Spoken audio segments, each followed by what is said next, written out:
Everyone, welcome to channel learn with ease. आज का topic है change in PSR, change in profit sharing ratio का, जिसमें हम सॉल्व करेंगे क्वेश्चन नंबर 1 और 2, चैप्टर 3 टीएस ग्रेवाल की बुक से, class 12 accounts. Online sessions, online classes के लिए आप मुझे इस नंबर पर व्हाट्सएप कर सकते हो, अपना नाम और क्लास। टेलीग्राम पर भी फॉलो कर सकते हो। अगर आप डीके गोयल बुक के क्वेश्चंस के सॉल्यूशंस ढूंढ रहे हो, उस बुक के क्वेश्चंस की प्रैक्टिस करना चाहते हो, तो इसी चैनल की प्लेलिस्ट पर क्लिक करो। आपको सभी चैप्टर्स अपलोडेड मिलेंगे। जिस भी चैप्टर के क्वेश्चंस चाहिए उस पर क्लिक करो, सभी क्वेश्चंस सॉल्यूशन के साथ विजिबल हो जाएंगे। साथ में ही कम्युनिटी सेक्शन पर क्लिक करते ही आपके पास एमसीक्यूज क्विज के फॉर्मेट में आ जाएंगे, जिसे आप अटेम्प्ट करके अपने एमसीक्यूज भी स्ट्रॉन्ग कर सकते हो। तो बहुत कुछ है चैनल पर। Visit the channel. अच्छा लगे तो शेयर और सब्सक्राइब जरूर करना। तो आज का क्वेश्चन क्या कहता है और आज के नए चैप्टर में आपको क्या समझना है, ये देखो। यहाँ पर ओम और श्याम दो पार्टनर हैं। प्रॉफिट शेयरिंग रेशियो इनकी क्या है? इक्वली। इक्वली का मतलब जो भी प्रॉफिट या लॉस होता था उसे बराबर बराबर बांटा जाता था। अब ये इसे चेंज करना चाहते हैं। 1 अप्रैल 2023 से ये अपनी प्रॉफिट शेयरिंग रेशियो को चेंज करना चाहते हैं। वो शेयरिंग रेशियो 4:3 हो जाएगी।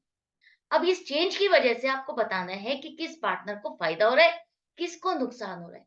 क्या सच में फायदा और नुकसान है? देखो यहाँ पर समझो। जब एक पार्टनरशिप फर्म होती है तो एक टाइम पीरियड के बाद वो अपने बिजनेस को रिवैल्यूएट करते हैं, अपनी वर्किंग को रिवैल्यूएट करते हैं। जैसे हम अपने किसी भी काम को कुछ टाइम के बाद रिवैल्यूएट करते हैं, फाइंड करते हैं कि इसमें क्या चेंज की जरूरत है। इसी तरह से बिजनेस में इन दोनों पार्टनर ने देखा कि हमारी जो प्रॉफिट शेयरिंग रेशियो इक्वली चल रही थी, बराबर बराबर हिस्सा चल रहा था, इसको चेंज करना चाहिए। आगे चल करके हमारी प्रॉफिट शेयरिंग रेशियो 4:3 होनी चाहिए। अब जब ये चेंज होगा, जो पहले हिस्सा बराबर बराबर था, अब वो बराबर बराबर ना रह करके चेंज हो गया, तो इसकी वजह से किसी का तो नुकसान होगा और किसी को फायदा होगा। किसी का हिस्सा कम होगा और किसी का हिस्सा बढ़ जाएगा। यही होगा ना? तो देखो, यहाँ पर हमारा ओम और शाम का पहले हिस्सा क्या था? एक ही चीज के दो हिस्से किए जाते थे। एक हिस्सा ओम को मिलता था, दूसरा हिस्सा शाम को मिलता था, बराबर बराबर। अब नई रेशियो के अकॉर्डिंग एक ही चीज के 7 हिस्से किए जाएंगे। 4+3, 4:3 रेशियो है। इसका मतलब 4+3, 7 हिस्से किए जाएंगे। 7 हिस्सों में से 4 हिस्से ओम को मिलेंगे और 3 हिस्से शाम को मिलेंगे। अब यहाँ पर किसको फायदा हुआ है और किसको नुकसान? इस चेंज की वजह से जो इन दोनों के आगे प्रॉफिट शेयरिंग रेशियो रहेगी, प्रॉफिट जो शेयर होंगे वो चेंज हो जाएंगे। किसी का बढ़ जाएगा और किसी का घट जाएगा। लेकिन आज की डेट तक जो भी हमने काम किया या जो भी हम काम करने वाले हैं, उसका हिस्सा आगे चल कर के जो हमें मिलने वाला है, उसमें हमें क्या नुकसान होने वाला है और क्या फायदा होने वाला है, इन सभी चीजों का हिसाब किताब करने के लिए हमें प्रॉफिट शेयरिंग रेशियो के चेंज की वजह से गेनिंग और सेक्रीफाइसिंग रेशियो निकालनी होगी कि इस चेंज से किसको फायदा हो रहा है और किसको नुकसान।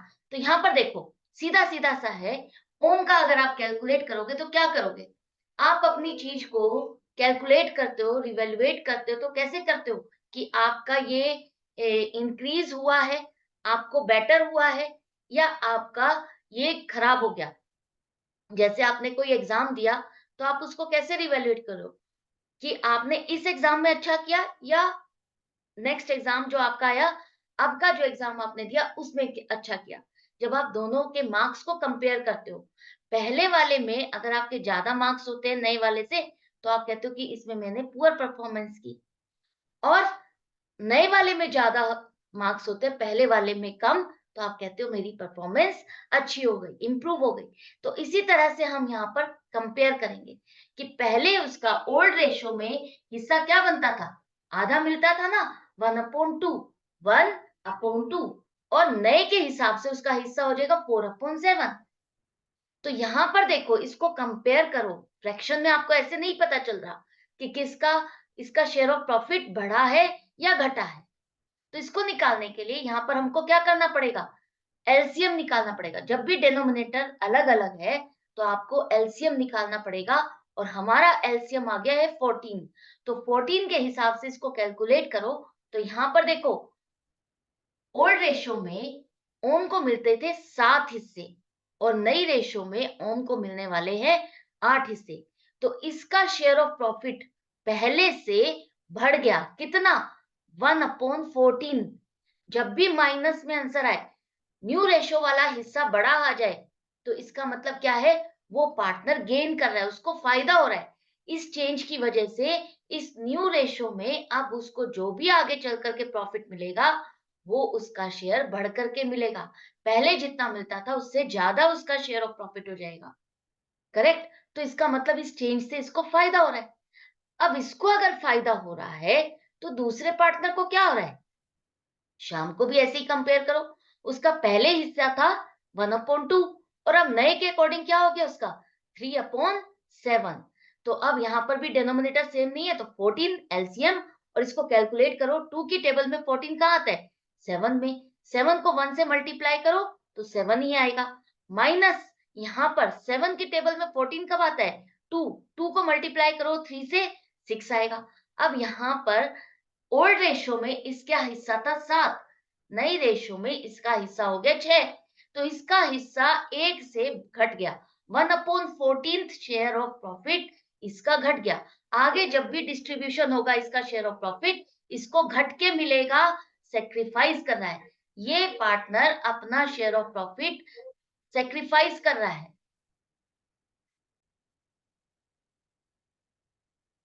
इसको पहले से घट के शेयर ऑफ प्रॉफिट मिलेगा नए चेंज की वजह से। तो यहाँ पर देखो, एक को फायदा हुआ, दूसरे को नुकसान हुआ। जितना इसको फायदा हो रहा है, उतना ही इसको नुकसान हो रहा है। तो जब भी कोई चेंज होगा, तो उससे चेंज की वजह से आपको ये चेक करना है कि किसका शेयर ऑफ प्रॉफिट बढ़ गया है और किसका घट गया है। तो इसी को ही हम सेक्रीफाइसिंग और गेनिंग रेशियो कहते हैं। तो यहाँ पर देखो, ओम ने क्या किया, गेन किया, कितना, 1/14। अगर आपसे पूछा जाए उसने गेन कितना किया, तो ये जो आपकी रेशियो आ रही है, सॉरी ये जो फ्रैक्शन आ रही है, यही उसका गेनिंग पार्ट है। इतने पार्ट से इतना हिस्सा और बढ़ करके उसको प्रॉफिट मिलेगा। ऐसे ही शाम ने सेक्रीफाइस किया, कितना, 1/14। इतना हिस्सा इतने फ्रैक्शन से उसका शेयर ऑफ प्रॉफिट उसको घट के मिलेगा। तो ये था क्वेश्चन नंबर 1। आई होप आपको अच्छे से समझ में आ गया कि हम ये कैलकुलेट क्यों कर रहे हैं, और भी इसको अच्छे से समझेंगे हम आगे, जब इसका यूज आपको समझ में आएगा कि हम इसको कैलकुलेट एक्चुअली और क्यों कर रहे हैं। प्रॉफिट तो हमने देख लिया कि किसका बढ़ के मिलेगा, किसका घट के मिलेगा, लेकिन एक्चुअली इसका यूज होगा जो अब तक हमने अपने प्रॉफिट्स को रिजर्व करके रखा हुआ है, या कोई और चीज है जिसे हमें डिस्ट्रीब्यूट करनी थी, उसका इम्पैक्ट क्या पड़ेगा, उस पर इम्पैक्ट इस चीज का क्या पड़ेगा। तो अब देखो क्वेश्चन नंबर 2, जहां पर आपको गेनिंग और सेक्रीफाइसिंग रेशियो ही निकालनी है। तो 3 पार्टनर है, अशोक, भीम और चेतन। प्रॉफिट शेयरिंग रेशियो पहले क्या थी, 5:3:2। 1 अप्रैल 2023 से इनकी प्रॉफिट शेयरिंग रेशियो क्या हो जाएगी, 5:2:3। अब यहाँ पर आपको वही बताना है कि किस पार्टनर ने गेन किया, किसने सेक्रीफाइस किया। पहले की रेशियो से नई रेशियो में किसको फायदा हो रहा है और किसको नुकसान हो रहा है। तो अशोक, भीम और चेतन तीनों पार्टनर की ओल्ड रेशियो है 5:3:2, नई रेशियो हो गई 5:2:3। पहले भी 10 हिस्से होते थे, 10 में से ही 5 हिस्से अशोक को मिलते थे, 3 हिस्से भीम को, 2 हिस्से चेतन को। अब भी 10 हिस्से होंगे, 10 में से 5 हिस्से अशोक को मिलेंगे, लेकिन भीम को अब 3 की जगह 2 हिस्से और चेतन को अब 2 की जगह 3 हिस्से मिलेंगे। तो अब देखो क्या चेंज आएगा, अशोक का कैलकुलेट करो। ओल्ड रेशियो में उसका 5/10 था, नए में भी उसका 5/10 ही है। 10 कैसे आया, 5 + 2 + 3 10, और 5 + 3 + 2 तब भी 10 आ रहा है। तो अब यहाँ पर हमें एलसीएम निकालने की जरूरत नहीं है, क्यों, क्योंकि डिनोमिनेटर दोनों का सेम है। जब दोनों का डिनोमिनेटर सेम है तो आपका एलसीएम नहीं आएगा, सीधा सीधा आपका 10 आंसर आ गया। 10 आ गया तो अब इसको सोल्व करो। 10 की टेबल में 10 कब आता है, 1 से। 1 को 5 से मल्टीप्लाई करो तो 5 आएगा, माइनस 10 की टेबल में 10 कब आएगा, 10 को 10 से डिवाइड करो 1 आएगा, 1 को 5 से मल्टीप्लाई करो 5 आएगा। अब यहाँ देखो, इसका ना तो बढ़ा है ना घटा है, दोनों टाइम पर उसका सेम ही शेयर है, तो 0 है। इसका शेयर ऑफ प्रॉफिट ना तो घटा है ना ही बढ़ा है, तो यहाँ पर उसकी प्रॉफिट शेयरिंग रेशियो में कोई चेंज नहीं है, नो चेंज। इस पर इस चेंज का कोई इम्पैक्ट नहीं पड़ रहा। इसके बाद भीम का देखो, उसकी ओल्ड रेशियो में क्या था, 3/10, 3/10, और नई रेशियो में 2/10 है। तो एलसीएम निकालो, एलसीएम निकालने की जरूरत नहीं है, हम इसको सॉल्व करते हैं 10, और अब यहाँ पर 3 - 2 हो गया, तो पहले उसका शेयर ऑफ प्रॉफिट 3 था, नए के अकॉर्डिंग उसका हिस्सा 2 रह गया, तो इसका मतलब उसका 1/10 फ्रैक्शन से शेयर ऑफ प्रॉफिट क्या हुआ, घट गया। पहले वाला शेयर ज्यादा है, इसका मतलब उसका शेयर ऑफ प्रॉफिट घट गया, उसने सेक्रीफाइस किया है, उसको घट के मिलेगा आगे चल करके। इस चेंज की वजह से वो अपना 1/10 शेयर ऑफ प्रॉफिट सेक्रीफाइस कर रहा है, घटा करके ले रहा है। इसी तरह से चेतन का देखो, चेतन का पहले था 2/10 और नए के अकॉर्डिंग 3/10 हो गया। अब यहाँ पर इसको सॉल्व करने पर 2 - 3 आएगा, ओल्ड में उसका 2 था, न्यू में उसको 3 हिस्से मिल रहे हैं। अब उसका पहले से शेयर ऑफ प्रॉफिट बढ़ के मिल रहा है, 3 है, मतलब कि -1 नेगेटिव आंसर आ रहा है, न्यू रेशो का हिस्सा बड़ा आ रहा है, तो इसका मतलब क्या है, उसने गेन किया, उसको फायदा हुआ। इस चेंज की वजह से, इस न्यू रेशो की वजह से उसका शेयर ऑफ प्रॉफिट इतनी फ्रैक्शन से बढ़ गया। तो अब आपने क्या कंक्लूड किया, इस नए चेंज की वजह से अशोक पर कोई इंपैक्ट नहीं है, भीम ने सेक्रीफाइस किया और चेतन ने गेन किया। जितना भीम सेक्रीफाइस कर रहा है उतना ही चेतन गेन कर रहा है। अगर आपकी ये दोनों फ्रैक्शन अलग अलग आती है तो इसका मतलब आपने कैलकुलेशन रॉन्ग की है, कुछ ना कुछ मिस्टेक की है। आपका ये दोनों का सेम ही आना चाहिए, जितना ये सेक्रीफाइस करेगा उतना ही दूसरा गेन करेगा। तो यहाँ पर आपका आंसर हो गया, भीम ने सेक्रीफाइस किया 1/10 शेयर और चेतन ने गेन किया है, यहाँ पर गेन आएगा, गेन लिख लेना, गेन किया है 1/10 शेयर, करेक्ट। तो आपके ये क्वेश्चन नंबर 1 और 2 सॉल्व हो गए हैं। आई होप आपको ये चैप्टर अच्छे से समझ में आना शुरू हो गया है। नहीं आया तो कोई बात नहीं, अभी बहुत सारे क्वेश्चन है हमें प्रैक्टिस करने के लिए, लेकिन आपको मेरे साथ बने रहना होगा प्रैक्टिस करने के लिए, ताकि आपको अच्छे से समझ में आने लगे। तो मिलते हैं नेक्स्ट वीडियो में नेक्स्ट क्वेश्चन के साथ। Goodbye and take care.